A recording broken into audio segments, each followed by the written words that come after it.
Espero se encuentren muy bien. Bienvenido y bienvenida a una capacitación más de Tifloduca Edwin Valdés. Hoy vamos a hablar de algo interesante, algo que para algunos es nuevo y voy a buscar la forma de darte algo de valor en esta capacitación como lo venimos haciendo en cada una de ellas. Hoy vamos a hablar de tecnología, hoy vamos a hablar un poco de braille, hoy vamos a hablar también de ábaco japonés y de orientación y movilidad. ¿Qué son estas cuatro áreas que acabo de mencionar? Por aquí tengo un ábaco, vamos a hablar de él. Vamos a hablar de qué es el ábaco japonés. Vamos a hablar de cómo está formado, cómo está eh, estructurado quizás un signo generador. Permítame un segundito por aquí. Ok. Entonces por aquí, si escuchan quizás un lector de pantalla, escuchan algo por allí, un ruido, eso es el lector de pantalla que yo tengo activo en mi computador para poder utilizar la tecnología. Así como hemos visto en las capacitaciones de tecnología adaptada, así mismo está hablando en este momento. Entonces, vamos a hablar también del signo generador, vamos a hablar del bastón, por aquí tengo mi bastón, ahorita lo podemos ver, y vamos a hablar me falta un área de tecnología también vamos a hablar un poco, ese servidor Edwin Valdés. Y antes de entrar en materia, quiero hablarles de tiflo, tiflología. Vamos a ver, déjenme, yo pongo la diapositiva aquí para que entendamos un poco más.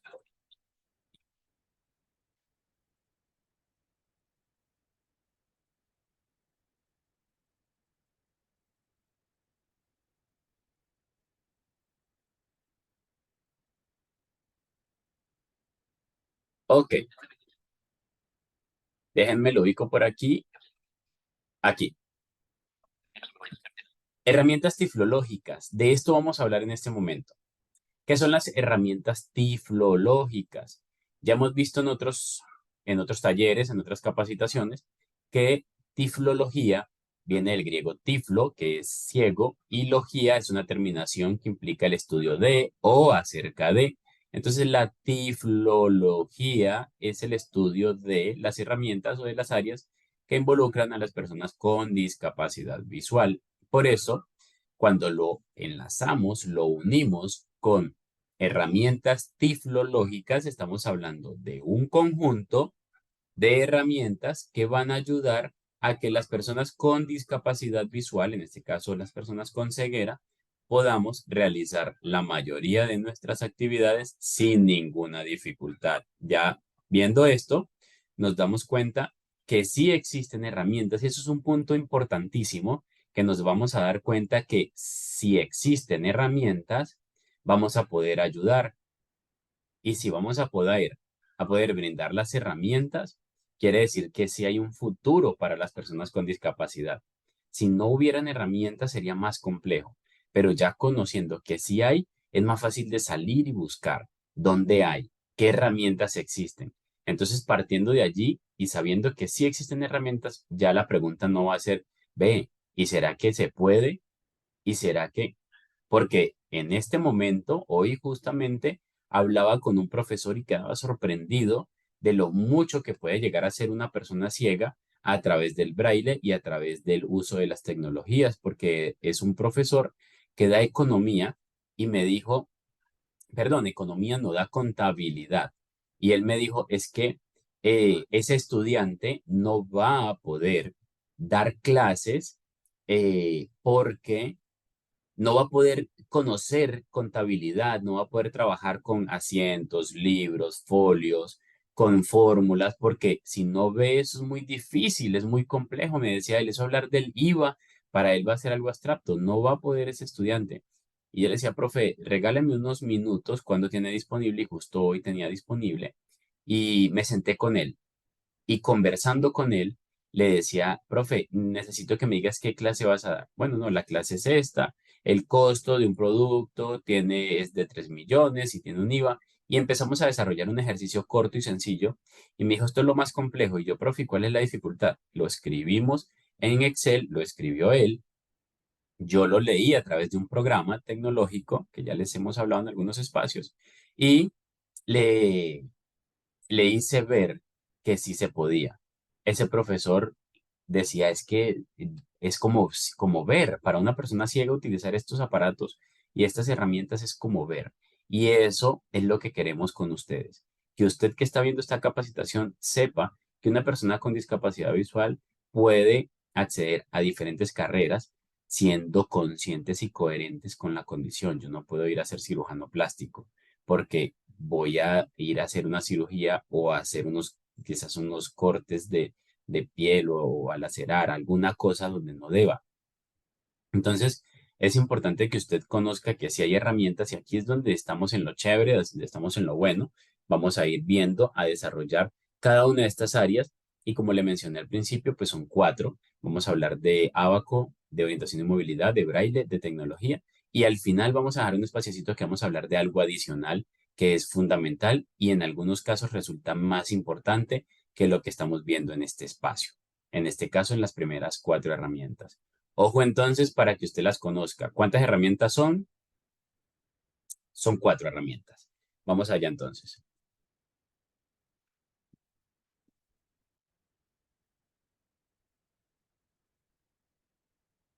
¿Qué es el sistema Braille y por qué se llama así? ¿Qué es el sistema Braille? Alguien lo conoce como el Braille son los punticos. Son los punticos que vemos en el cajero. Y sí, resulta, pasa y acontece que sí son los punticos que están en el cajero. Pero no todo lo que tiene puntos es Braille. Ojo, tengan mucha atención en este pedacito, porque no crea que porque un rallador de zanahoria, de queso en su casa tiene punticos, eso tiene braille. No lo crea. No todo lo que tiene un círculo con un pocotón de punticos alrededor, eso no es braille. Simplemente es una estrategia de puntos para poder percibir o para estimular el tacto según sea la situación. Pero realmente el braille es un sistema de lectura y escritura que ayuda a que la persona ciega o con discapacidad visual o a cualquier persona pueda leer a través del tacto, es decir, sin usar los ojos. ¿De dónde proviene esto? Esto proviene de un país de Europa, ya vamos a ampliar esto, pero sí es importante que sepamos que tiene sus bases en otro idioma. Entonces, vamos partiendo de allí, de que es un sistema de lectura y escritura. En algún momento no existía nada para que la persona ciega pudiera palpar un escrito. Se perdía de la información que llegaba en el periódico. Se perdía de enviarle una carta quizás a una amistad, a un compañero que tuviera su misma condición y querer tener una comunicación a través de cartas era imposible. Es por esto que surge este sistema de lectura y escritura por la necesidad de alguien, que ya hablaremos allí. Entonces, entendamos que el sistema de lectura y escritura tiene una importancia tanta como la escritura que usted realiza en el colegio o la que usted le exige a sus estudiantes. Es importantísimo que ustedes sepan que las personas con discapacidad visual tienen necesidades y que no podemos desligarlo, a pesar de que le vamos a explicar braille, no podemos desligarlo de la C, que es una curva, a pesar de que en braille no se represente de la misma forma. Que la letra J quizás no es la curvita que estamos acostumbrados a hacer con el sombrerito arriba, por llamarlo de un modo, sino que en braille representa de otra forma los puntos. Y eso es importante que lo sepamos. A la persona que tiene discapacidad visual tenemos que enseñarle sus herramientas, pero también las herramientas de manera convencional para ir comprendiendo cómo está estructurado el mundo que sí se ve. No con la intención de sobarle la cabeza y decirle qué pecado que usted no ve, sino de poder mostrarle el número 8, por ejemplo, en braille y también en tinta, para que el momento donde usted le pueda pasar una placa o le pueda pasar un número en madera, la persona pueda identificar y diga, ah, parece un 8, pueda asociar, pueda involucrarse y pueda hablar con sus pares. En algún momento, una mamá dijo, no, es que mi hijo, yo no quiero que le enseñen eso de las letras, ¿para qué la C, para qué la L? Si él no si él no ve, él necesita es que le expliquen lo de los punticos. Y yo le dije, pero es que hay un entorno. Y si en algún momento alguien le dice, ah, pero es que, mira, esa persona se encurvó tanto o tomó una posición en su cuerpo que parece una C.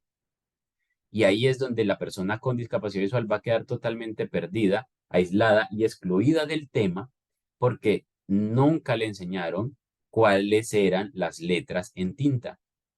Entonces, hago esa salvedad que se debe explicar braille, le podemos enseñar braille a los chicos o podemos instruirlos en braille, pero no podemos desligarlo de la escritura. Edwin, entonces explíqueme eso.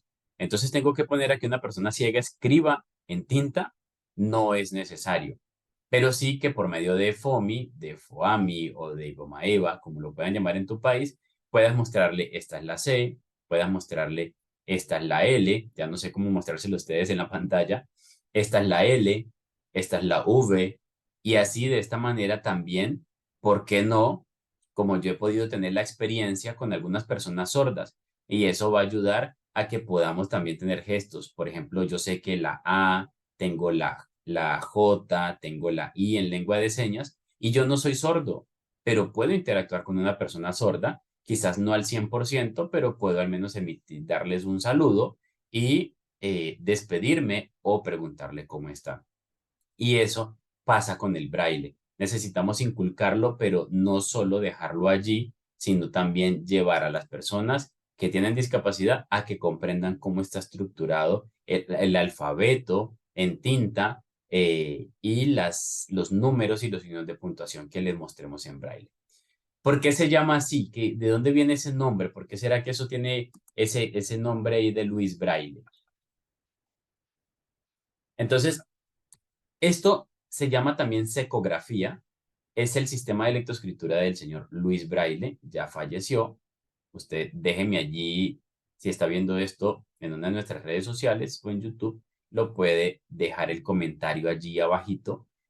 ¿En qué año falleció Luis Braille? Y dejarme un comentario si le ha sido útil esto. ¿Vale? Vamos a seguir entonces con esto. ¿Qué pasa? Luis Braille fue un chico, nació viendo normal. Y eso ustedes tienen que tenerlo en cuenta, que no pueden decir, ah, yo me preparo, yo me capacito, en estos días me capacito, un día de estos me voy a capacitar. Porque como yo no tengo estudiantes con discapacidad visual, entonces decimos, como no hay discapacidad visual, ¿será que después? Pero resulta que 2 semanas más adelante le dicen a usted, vea, profesor Humberto, vea, profesor Juan, dentro de 2 semanas va a entrar un niño con discapacidad visual, un niño con ceguera total. Y usted en 2 semanas usted no alcanza a formarse. Aparte de que no va a conseguir cursos de manera fácil. Usted no va a conseguir cursos todo el año ni cuando usted necesite. Entonces, no podemos esperar ese último momento. Ah, pero es que en mi escuela no reciben chicos con discapacidad, no importa, jaja, estoy tranquilo. No, porque ya hemos tenido casos particulares donde el chico o la chica están viendo clases de manera común y corriente como el resto de sus pares y resulta, pasa y acontece que hubo un desprendimiento de retina. Y ya en los últimos 2 años de su etapa escolar, la persona queda ciega. Entonces, eso le puede pasar a cualquier persona. Ah, pero es que pues, es un caso en 1 millón, pero usted no sabe si le gana la lotería. Entonces, tenga cuidado y veamos este caso. ¿Qué pasó con Luis Braille? Luis Braille a la edad de 5 años, jugando en la talabartería de su padre, se chuzó un ojito. 5 años de edad. Se chuzó un ojo, se le infectó y por falta de medicina en esa época, donde él existía, donde él estaba viviendo, y por pocos avances de la ciencia, la infección se le pasó al otro ojo, infectándole ambos y quedando ciego totalmente. A sus 5 añitos y un poquito más le ocurrió todo esto y empiezan a ver de qué manera le explican a Luis Braille las letras, el alfabeto, cómo hacen, cómo se va a poder hacer y empiezan a elaborarle piezas de madera. Entonces le empiezan a hacer la P en madera, la O en madera Pero resulta que cuando él fue aprendiendo, ya le tocaba que ir al colegio con esa mochila, con ese morral lleno de piezas de madera y resultaba muy pesado estarlo trasladando con eso. Aparte de que como tenía que armar muchas palabras, tenía que tener muchas piezas de madera para poder armar todo eso. Entonces eso hizo que cambiaran la forma y las instituciones de ese entonces optaron por unos troqueles en hierro que ayudaban a troquelar el papel y quedar el relieve, el escrito, por el lado contrario. Eso hizo que tuvieran como filosofía, como principios, que no tenían que idear algo eh, adicional para la escritura y la lectura de las personas ciegas. Sin embargo, ocupaba mucho espacio el escribir con troqueles, no cabían tantas letras en una hoja por el tamaño del troquel. Entonces, cuando pasó todo esto, un militar llegó a donde Luis Braille, llegó a la institución educativa donde él estaba, y ese militar llevó una, una sucesión de puntos, una sucesión de puntos, donde esos puntos armaban frases, armaban palabras y ayudaban a que los militares entre un bando y otro, perdón, del mismo bando, es decir, dos grupos que estuvieran alejados pudieran enviarse cartas y leer la carta sin prender linternas, sin necesitar de luz porque era a través de puntos. Pero era muy extenso para darse cuenta de una sola frase. Tenían que recorrer casi que muy largo el dedo para poder darse cuenta qué era lo que decía allí. Para hacer la historia un poco más corta, Luis Braille la ajustó, lo hizo más pequeño hasta llegar a 6 punticos y poder trabajar con solo 6 punticos. Punticos como estos que estamos viendo ahorita. En esos punticos, aunque no está el braille completo, hay esos punticos. ¿Qué hacen? Esos punticos son las letras y se las traigo de esta manera, aunque no esté la I, no esté la J, es para que nos demos cuenta que las letras no son una sucesión de puntos que permite percibirlas en relieve. Lo digo de otra manera.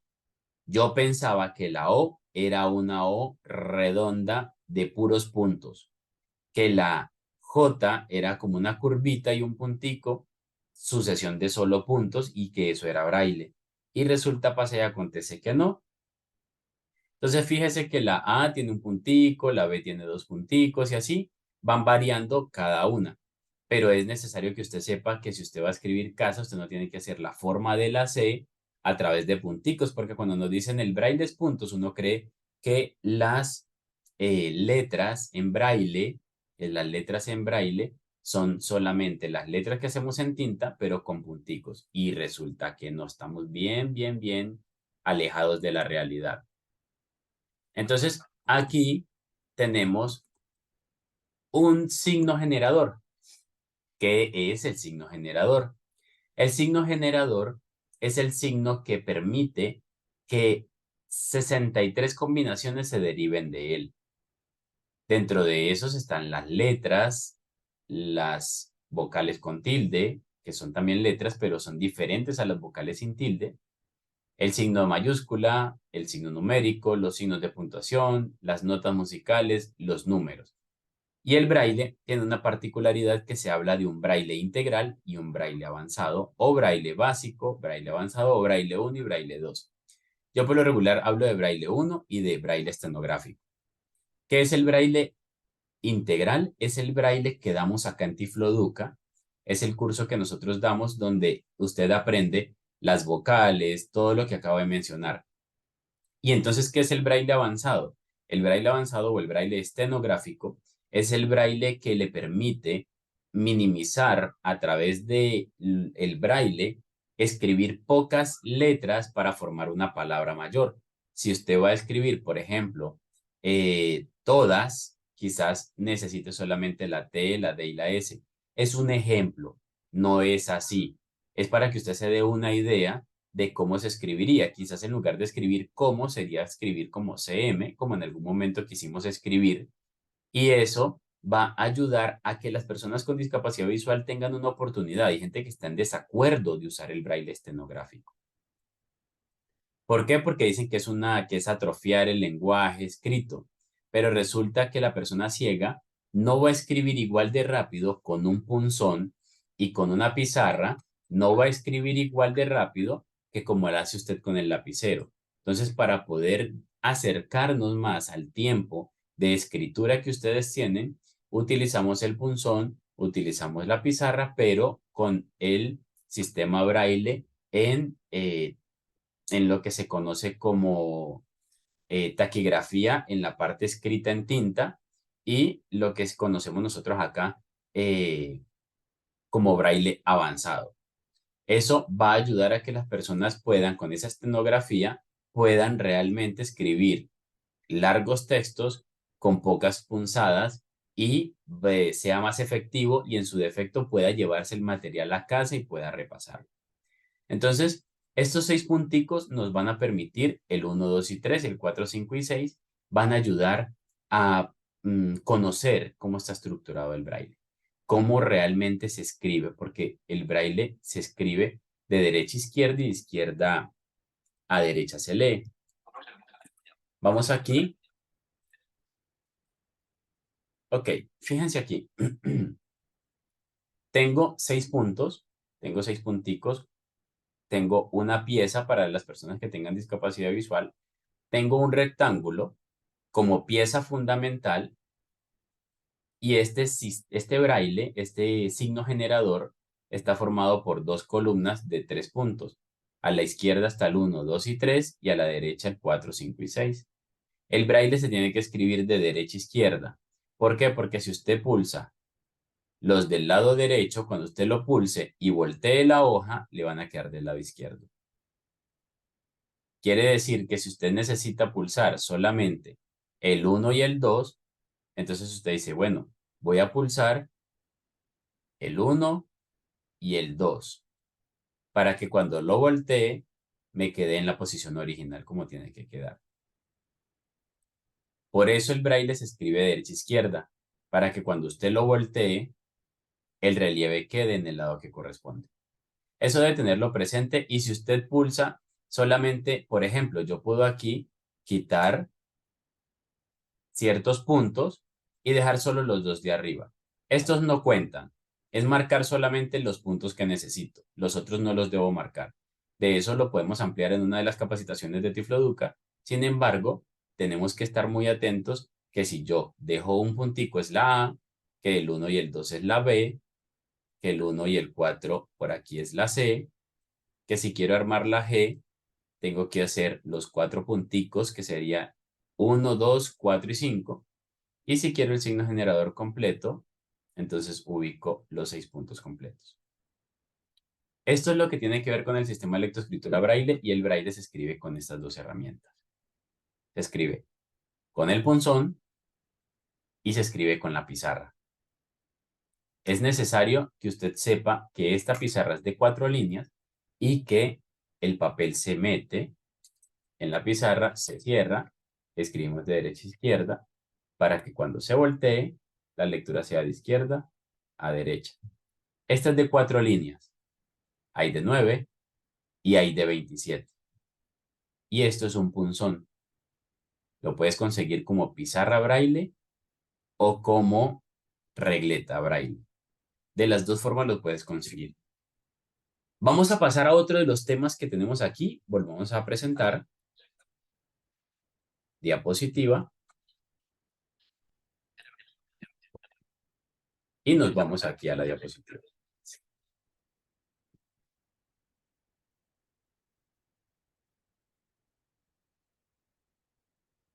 El ábaco.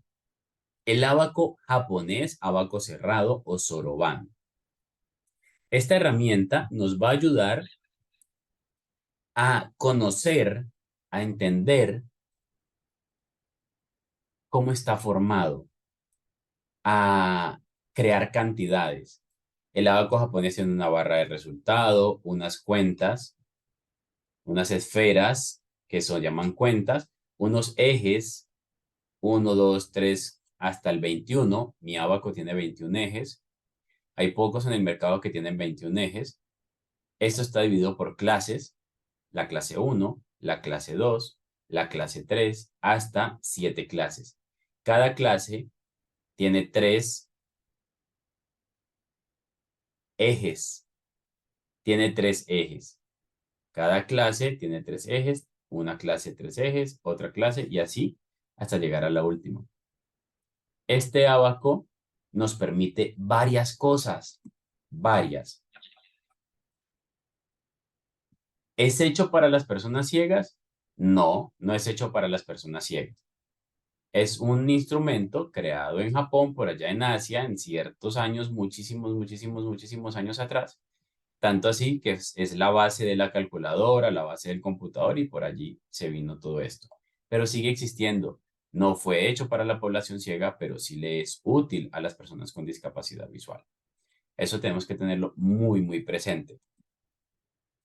El ábaco japonés me permite a mí hacer muchas operaciones matemáticas. ¿Por qué digo muchas? Porque me permite a mí hacer las operaciones básicas como sumas, restas. Vamos a permitir aquí que no se vea la diapositiva. Espero allí estemos ahí bien viendo el tablero, en este caso el ábaco, y con él yo puedo armar cantidades. Yo decido una unidad, decena, centena, y puedo armar 2 centenas, 3 decenas, 2 unidades, 200, 30 y 2. Entonces yo puedo armar aquí una cantidad, acá puedo armar otra cantidad, dejo una clase y armo otra cantidad aquí, por ejemplo aquí, y ya yo puedo tener un número que suma, el que recibe y otro lugar para la respuesta. Entonces yo puedo empezar a operar, puedo hacer eh, el número A más el número B y el resultado lo pongo en el lugar C, por decir algo. Y esto es para que ustedes más o menos tengan una noción de que, cuál es el uso que tenemos acá. De la misma manera puedo poner una cantidad que multiplique, otra que haga la operación con esta y el resultado lo pongo donde debe ir, que en este caso es la primera clase del lado derecho. Entonces vamos a ver por qué yo puedo poner esto acá, por ejemplo. Porque aquí en esta clase, fíjense que aquí tengo una clase, pero yo ya dije que las unidades empezaban acá. Entonces aquí es donde yo tengo que buscar la forma de ver unidad, decena y centena. Cada clase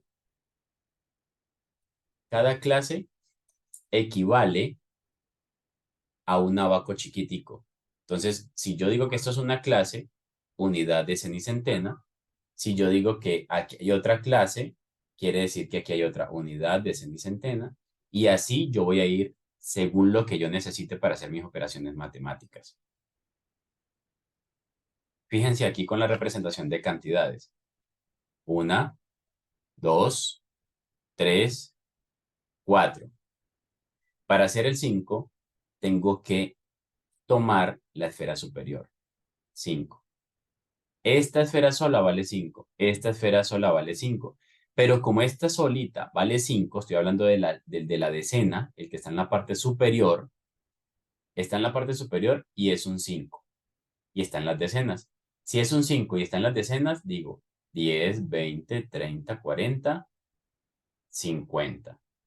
Si digo acá y tengo el 5, pero están las centenas, digo 100, 200, 300, 400, 500. Así es. Entonces, esto, si ustedes se dan cuenta, ¿a quién le puede ser útil? A una persona que tenga discalculia, que el 6 lo ponga al revés, que el 9 lo confunda, que el 7 lo ponga para otro lado, porque aquí el 7 lo puedo representar yo de una sola forma. No tiene ni derecha ni tiene izquierda, no tiene ni cabeza ni pies, sigue siendo el 7. Al igual que el 9. Si yo hago el 9 no tiene ni izquierda ni tiene derecha. Podemos ubicarlo de la manera que va, que es una sola forma, no existen dos o tres, lo ubicamos y eso nos va a ayudar. He estado en aulas de clase donde los estudiantes no quieren conocer el abaco japonés, perdón, son malos para las matemáticas desde el concepto de un docente. Me dicen, no, esos son más malos para las matemáticas, no les gusta. Yo le digo, dale, profe, voy a ver si doy la clase de abaco y me regalas una horita. Y le empiezo a dar la clase del abaco y cuando estoy terminando, todos hacen fila para utilizar el abaco y hacer sumas y multiplicaciones. Esto te va a refrescar la clase. Va a ayudar muchísimo a que tus clases sean diferentes, a que las clases tengan otro aire y vean que están jugando y no que están ahí agotados con lo mismo de siempre, con la misma temática, con el mismo profesor. Volvemos aquí a nuestra diapositiva. Vamos a ver acá. Y nos vamos aquí.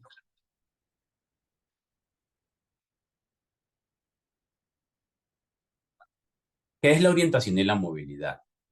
Y ya vamos entrando a las dos áreas que nos faltan, que es orientación, movilidad, tecnología, y vamos llegando también a conocer un poco de esa área que voy a nombrar al final, que puede resultar más importante que las cuatro que voy a mencionar. La orientación y la movilidad va muy relacionada con el bastón. En este caso, mi bastón, que lo tengo por aquí a la mano, es un bastón común y corriente y los bastones normalmente vienen con una goma. Fíjense aquí, tiene una goma que es la que hace que él se ensamble. Hay gente que le sorprende, ¿y cómo hacen para que se arme solo? Él se arma porque él tiene una goma y hace que busque un punto de unión. Y son tramos de metal, tramos de aluminio, que se ensamblan uno con otro y tiene un mango. Este mango es para sujetarlo, la empuñadura, y tiene una punta que es la que se desliza. Pregunta común de la gente. ¿Hay alguna diferencia hay una diferencia entre la punta que gira o la punta fija? Esta punta es fija y hay unas puntas que giran como una especie de esfera o bola de desodorante. Esta no. ¿Cuál es la diferencia? Que una gira y que la otra no. Pero el beneficio para la población ciega es que cuando lo pasas, déjenme lo doblo un poco acá para poder hacer la dinámica en cámara. Cuando esto pasa por el suelo, el desgaste es mayor porque la punta es fija. El desgaste va a ser mayor. Si hay una rendija, una lineecita en el andén, en la acera, en la baqueta, como le llaman en México, en el andén, ¿qué pasa? Que esos huequitos que hay en el andén hacen que se atasque un poco esta punta porque es fija. Si la punta girara, como la bolita de desodorante que les dije, él pasa por encima de eso, detecta la ranura, pero no se queda atascado. Esa es una de las ventajas de los tipos de bastón con la ruedita o con la punta giratoria, como normalmente se le llama. Costoso, no, no es costoso. Hay algunos costos que varían, oscilan entre 15 y de ahí en adelante para poder tener ese tipo de material. Ahora, dentro de la orientación y la movilidad, hay algo importantísimo en la población con discapacidad visual, que es la retentiva, es la memoria. La memoria es necesaria para los procesos. ¿Por qué? Porque una persona ciega se graba todo. Una persona ciega se lo graba todo. Una persona ciega se puede grabar un reductor de velocidad, una esquina, en la panadería, el ruido de la fábrica de plásticos que está cerca a su casa, quizás el olor del momento donde están tostando café, el olor de criadero de cerdos. Donde yo vivo, a unos 25 minutos, hay un pueblo donde en una parte de allí de ese pueblo tienen un criadero de cerdos y cada vez que yo paso por allí, yo ya sé que voy en ese pueblo porque tiene un olor particular. No es agradable, pero me sirve de referencia. ¿Y eso está dónde? En mi cabeza. Forma parte de mi orientación y movilidad. La orientación es cómo yo estoy ubicado. Si yo estoy frente a ti, ¿a quién más tengo al frente? ¿Qué ciudades tengo allá delante de mí? ¿Qué ciudades tengo acá detrás de mí? ¿Qué hay detrás de mi casa? ¿Qué hay delante? ¿Qué hay por donde yo trabajo? Eso es parte de la orientación y la movilidad. No podemos decirle a una persona con discapacidad visual, decirle, mira, aquí es donde vas a ir. ¿Por qué no le puedes decir así? Porque la persona no sabe qué tan lejos está del borde, qué tan lejos estás de un lugar. En un tablero o en una superficie plana, tú tienes que contextualizar y decirle, mira, esto es el borde y aquí está cerca el centro. Entonces ya tiene un punto de referencia. Pero si tocas en la superficie sin darle un punto de referencia, la persona no se va a grabar las cosas, no va a comprender dónde está. Es como que lo lleves en un carro, no le digas nada, lo bajes y le digas, ¿sabes dónde está? Si la persona no ha visitado esa ciudad nunca, no lo va a saber. Necesita ir construyendo puntos de referencia. Y en esto hago una pausa y hablo de dos puntos de referencia. Hay puntos de referencia estables y otros que son temporales. Un punto de referencia estable puede ser un colegio, puede ser una entidad educativa donde frecuentes, quizás un supermercado, que no va a hacer, no va a permitir que las personas se pierdan porque son lugares que sí o sí van a estar. Esté lloviendo o no esté lloviendo, el colegio va a estar. Esté abierto o cerrado, el colegio va a estar. Y eso va a hacer que la persona siempre tenga ese punto de referencia, siempre tenga ese punto para guiarse, para orientarse. Pero si usted le dice, mira, aquí en esta esquina tienes que saber que aquí se pone el señor que vende los chicles. Allá a 2 cuadras está el señor que vende helados. Ahí en el carrito afuerita unos helados ahí bien ricos. Pero cuando llueve esos dos no están. Y no puedes decirle al taxista, me dejas en la esquina donde el señor que vende chicles. Porque él le va a decir, no, ahí no hay nadie. Esta esquina no es entonces. Y va a seguir avanzando hasta darse cuenta que no existe ninguna esquina con un señor que vende chicles. Eso debemos verlo, debemos darnos cuenta que es un punto de referencia fijo y un punto de referencia que es temporal. Aparte de que los colores juegan son pieza fundamental en la orientación y la movilidad porque te va a ayudar a detectar, en este caso a mí, me pueden decir, el banco tiene los vidrios azules. Y cuando yo llegue al banco, yo puedo preguntar, disculpe, ¿ese es el banco que tiene este nombre? Sí. ¿Y tiene los vidrios azules? Sí, ok, estoy en el banco que es. Y de esa manera vamos a poder avanzar, vamos a poder entender e interactuar. Dentro de la orientación y la movilidad hay defensa alta, hay defensa baja, hay cómo buscar objetos caídos. Las personas ciegas tenemos estrategias para poder caminar dentro de espacios cerrados y que no nos golpeemos. Cuando vamos a buscar un objeto caído, tenemos que saber que hay que buscar en círculos y hacia adentro, porque si lo haces en sentido contrario, lo que vas a hacer es expulsar lo que estás buscando. Eso es importantísimo. Recuerden que esta capacitación tiene como finalidad mostrarle a ustedes lo que tiene que ver con las herramientas tiflológicas. ¿Qué es tiflotecnología? Ese es el término que se le dio a la tecnología adaptada a las personas ciegas. Tecnología adaptada a las personas ciegas, es decir, es una tecnología que ya existe, como existe el computador, el teléfono, pero tuvo una pequeña adaptación para que yo la pudiera usar, así como lo estoy haciendo hoy, pasando diapositivas, transmitiendo, compartiendo la pantalla, entendiendo dónde estoy, ese tipo de cosas aquí en el computador, eso es la tecnología adaptada. Tiflo, ya dijimos de qué es Tiflo, del griego ciego, y en este caso tecnología, lo que tiene que ver con la evolución de ciertos aparatos o de ciertos mecanismos. Eso es la tiflotecnología.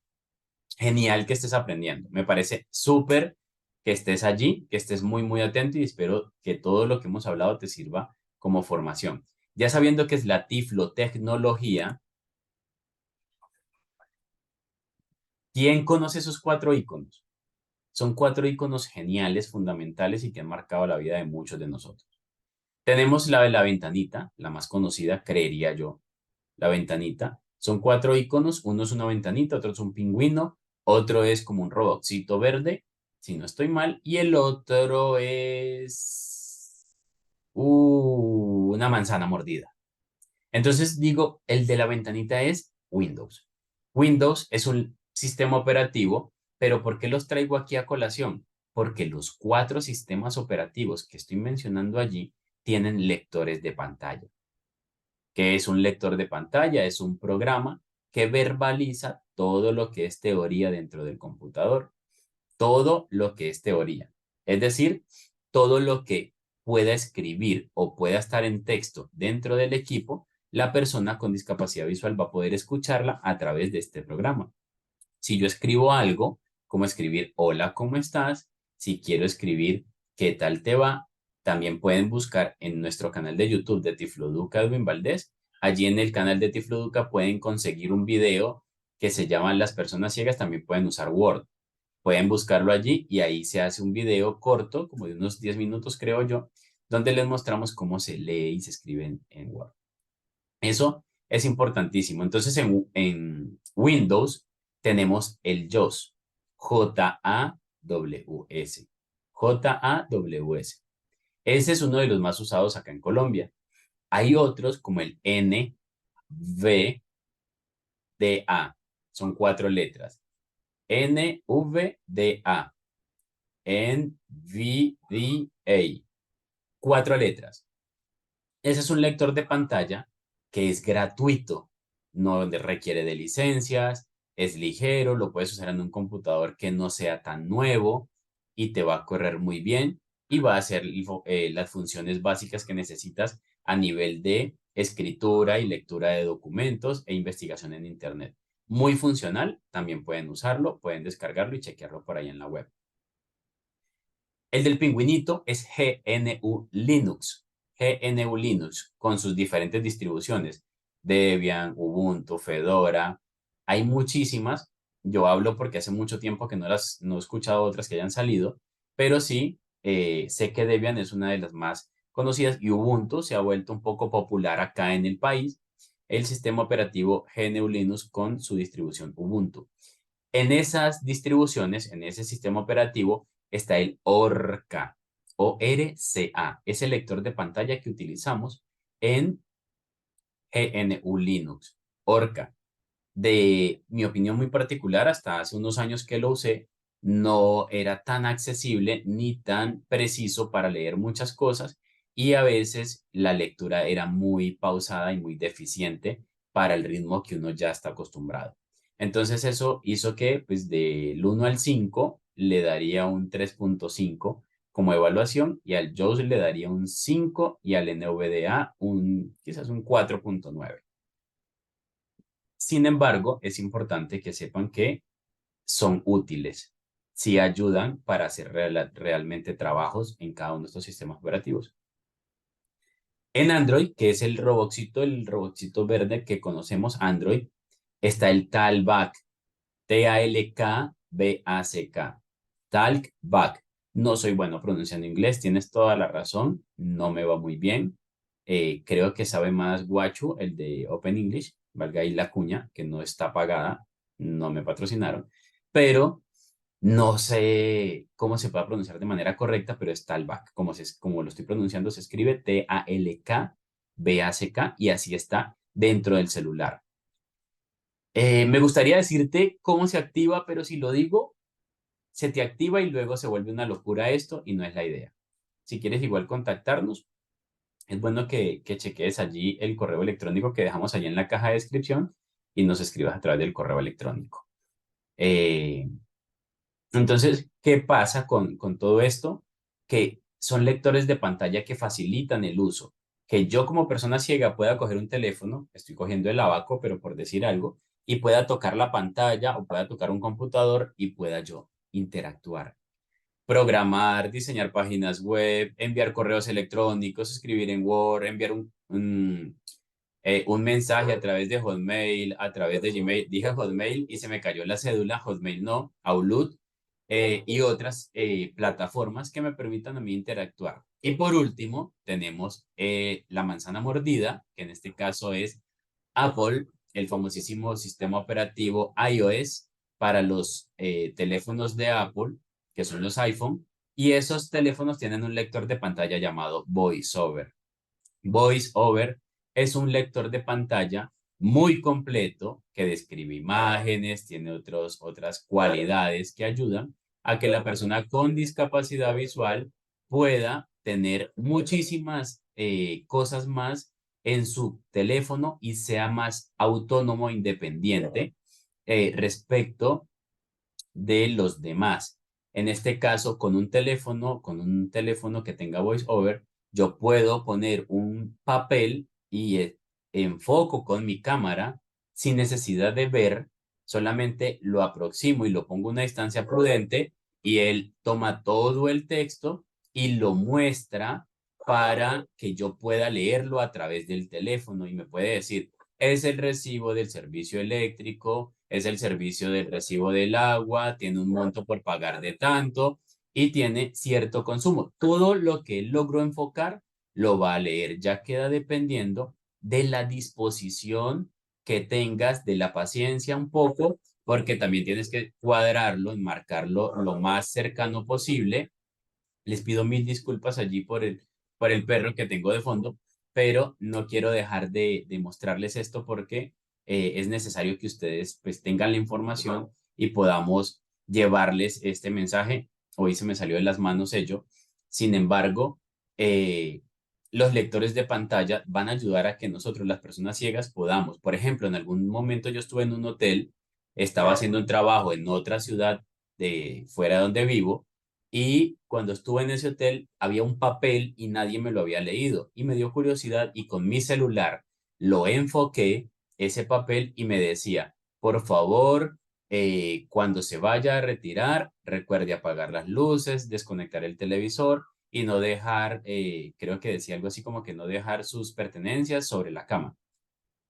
Entonces, esto no me lo habían dicho y a mí me parece genial que yo solo, con el apoyo de las tecnologías, pueda enfocar y pueda darme cuenta qué hay ahí. Eso para mí es sorprendente y equivale prácticamente a ver.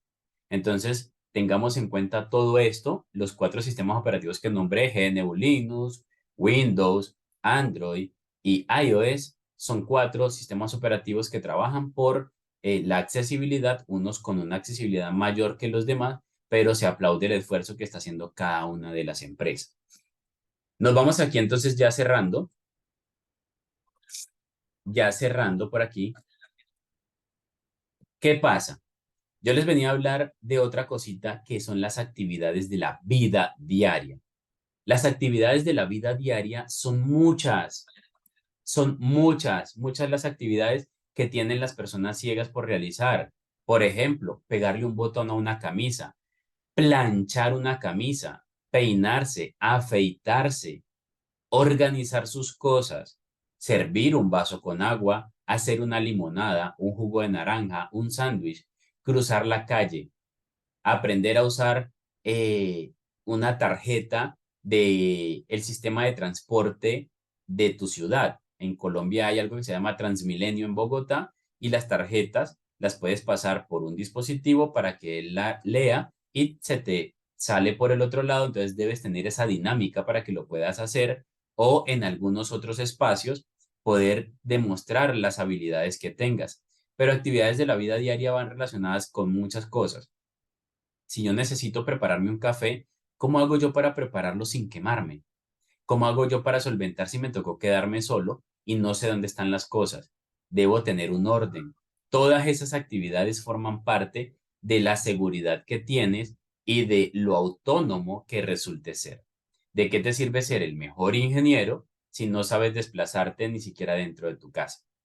Entonces empiezas a etiquetar. Hay personas que, por ejemplo, para su vida cotidiana, cogen botones característicos y los que son redonditos, ellos dicen que son de color azul. Los cuadraditos son negros. Los rojos son triangulares. Entonces buscan distintos tipos de botón y por la parte interna de la prenda de vestir, la persona le cose un botón para señalarlo, para etiquetarlo, para diferenciarlo de los otros. Actividades de la vida diaria son necesarias para las personas ciegas, saltar la cuerda, hacer ejercicio, poder caminar recto por una línea. Eso va aliado también con la orientación y la movilidad, pero esas actividades de la vida diaria son poder servirle a alguien una bebida sin que se derrame. Que los primeros días se derrama, sí, pero cuando coges la práctica, eso es como iniciar con un bebé. Cuando tú inicias con un recién nacido, tú no le pasas las cosas, no le pasas unas llaves y le dices, estas son las llaves para abrir el cuarto, esta es la de abrir el patio. No, tú a veces le pasas las llaves y listo. Después, con el tiempo es que le dices para qué es. En este caso, la persona ciega debes pasarle los materiales, instrumentos, implementos y decirle, esto es para que lo uses de esta manera, puedes hacerlo de esta forma y hay aparaticos como para medir la altura del líquido que está vertiendo en el agua. Si estoy sirviendo agua o jugo, yo pongo el aparatico en el borde del vaso y eso, cuando yo esté sirviendo ese vaso, él va subiendo el nivel del líquido y cuando el líquido llegue al nivel que yo puse, el aparatico vibra y eso me da a entender que ya llegó el líquido a su tope y que no puedo seguir virtiendo ese líquido. Eso pasa también con algunas agujas, que hay unas agujas que conocí hace poco, que le llaman agujas para ciegos. Y esas agujas traen como un cosito para uno meter el hilo y cuando lo saques, hay un mecanismo allí y hace que quede incrustado el hilo dentro de la aguja. Y eso también me pareció genial. Entonces, hay varias cosas, varios tips dentro del hogar que podemos usar, así como hay personas con discapacidad visual que trapean.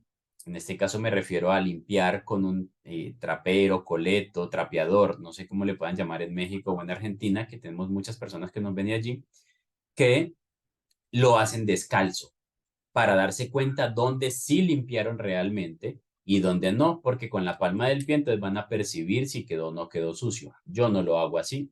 Normalmente yo lo hago con zapatos y lo que hago es pasar bastantes veces por un lugar y lo hago de una forma ordenada.